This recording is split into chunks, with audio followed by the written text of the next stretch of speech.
Hello everyone, welcome to the Pisces Guide to Pop Culture. I'm of course your host TJ. Today's a very special day. In case you didn't know, today is the birthday of J.R.R. Tolkien, my very favorite author, favorite fantasy author.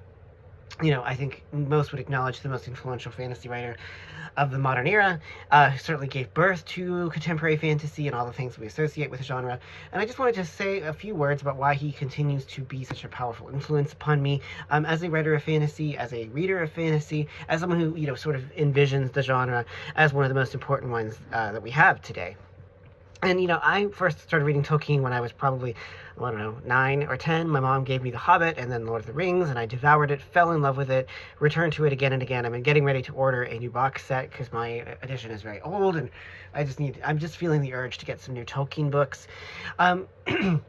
And so, I've been enchanted by the world of Middle-earth for decades. And despite the fact that I'm a queer person and I write queer fantasy, much of my fantasy and my orientation as an optimist who is nevertheless aware of the fallen world that we live in, is shaped by my, I think, early readings of Tolkien. And my understandings of Tolkien are that, yes, the world is fallen. Yes, we are all sort of laboring under the specter of perpetual defeat. There is no victory without sadness, all of that kind of thing. All those sort of key parts of the Tolkien ethos or mythos, however you want to put it, are, influence my own writing in A Bond of Blood and Stone, where we have queer love in my case, triumphing, but,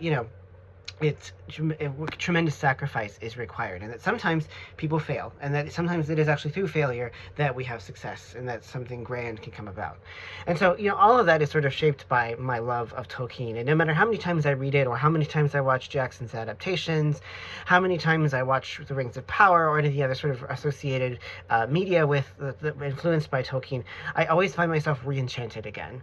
And Tolkien, much like some later fantasy writers, I'm thinking here in particular of like Terry Brooks or Ted Williams or Philip Pullman, and many of the others, Jacqueline Carey, some of the others, I think, really aim to enchant the world. We live in a very disillusioned age, and I think one of the powers of fantasy, particularly fantasy that owes its ethos and its sort of underlying mentality to the Tolkien model, is to find that enchantment again and to use fantasy literature to grapple with the great, weighty, existential, philosophical questions of our world, while also immersing ourselves in another world that is like ours, but also not. And so I think that's, one of the things that Tolkien continues to give us. He is a tremendously gifted writer, and so much of who I am as a writer, just in general, is shaped by my readings of Tolkien.